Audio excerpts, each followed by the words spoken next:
How's it going, everyone? Welcome back to Boylei Hobby Time. If you had asked 6-year-old me to design a diorama based on the coolest things I could think of, it would probably look like what I'm building today. I saw these kits online from TeccoToys. They are a 3D download and you can print it out in parts and put it together like a little model kit. So I decided to get one and test it out. I printed it at a smaller scale than what was recommended, so I wasn't sure if that would affect the functionality, because these are supposed to snap together, and resin is pretty fragile, so I was curious to see how that would work. After the isopropyl alcohol had dried, I removed all of the pieces from their supports, and I began assembling. Even at this scale, the pieces snapped together really easily without breaking. I was pretty happy about that. The design quality is very apparent. This is an articulated model, so you can move the arms and legs around if you like. I wanted mine to be kind of in one fixed position, so I fixed it in place and did a final cure.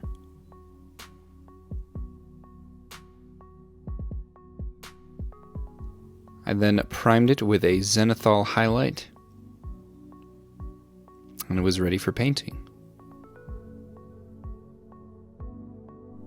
I started off by painting these armor plates with a brown color. I was going to go with a brown, gray, and white theme.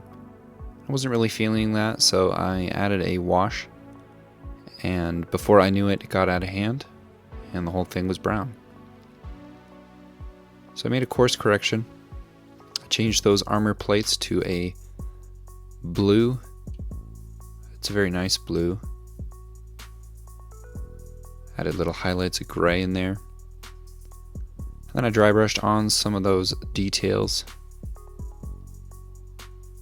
I was really happy with how that was looking. I knew I wanted this mech to have an awesome opponent, so I decided on a dinosaur. I was going to sculpt my own, and then I found this model online by Minister Digital Art, or ZBrush is Easy on YouTube. He's got great stuff, you should definitely go check it out. The models are highly detailed. My printer settings were off, so the seams did not turn out as clean as I would have liked, but I fixed that pretty well with some Milliput.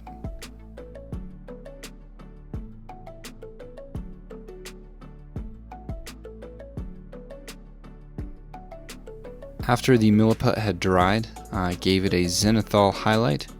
It was time to move on to the airbrush. Gave it a base coat of green, and then I went over the head and the neck with some brown. Went over that same area again with a deeper red, before going in with the brush, adding some of the details. When deciding what dinosaur to do for this, I asked my dinosaur expert friend, who is 6 years old, what dinosaur should I add? He said, don't do a Tyrannosaurus, everybody does that. You should do an Allosaurus. So that's why I chose an Allosaurus. After those models were complete, it was time to figure out the base. I cut this piece of wood to length. I added some foam layers. I took this piece and cut it to make it look a little bit more like stone before gluing it down.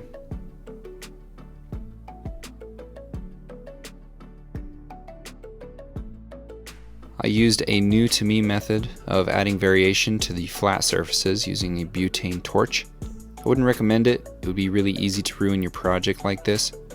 It is also a little dangerous because of the open flame. Once that was done, I added my plaster Mod Podge paint mix. I smeared it on there with my finger and a glove.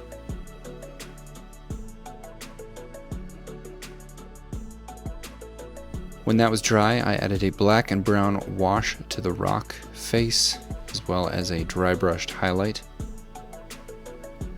Then I added my scenic glue. I spread that out using some isopropyl alcohol and a brush. I sprinkled on a bunch of sand. I put the paper underneath so I could collect any of the excess and use it later. So fine sand that I found at the hardware store. I use this hairdryer to speed up the drying process, but fun fact, this hairdryer is actually the thing that caused the worst injury of anything that I've done in these videos. It has a retractable cord with a big adapter on the end, and I retracted it one time. The adapter flew up and hit me right in the face, gave me a black eye, and the prongs hit me right on the nose and right under my eye, and gave me a huge gash. Almost blinded me in one eye.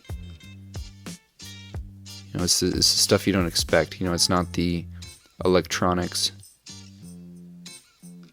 or the blades. It's the stupid hairdryer.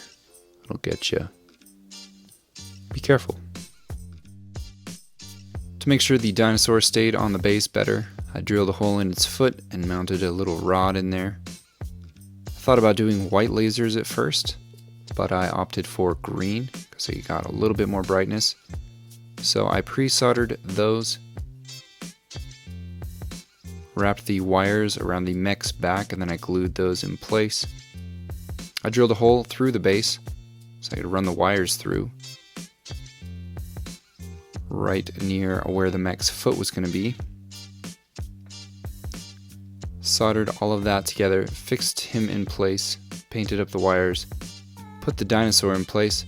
The last thing to do was to create the flare effect on those lasers with some hot glue, and I called it good.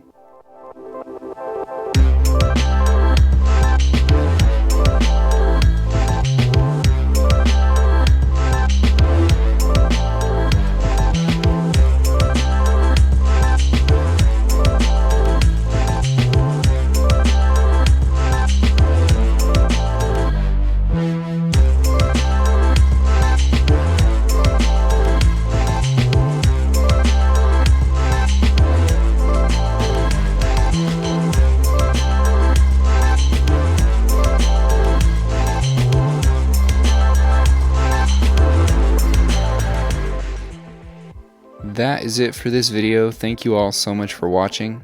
Thank you to all of my patrons. Hope you all enjoyed. Have a great week, everyone. I will see you next time.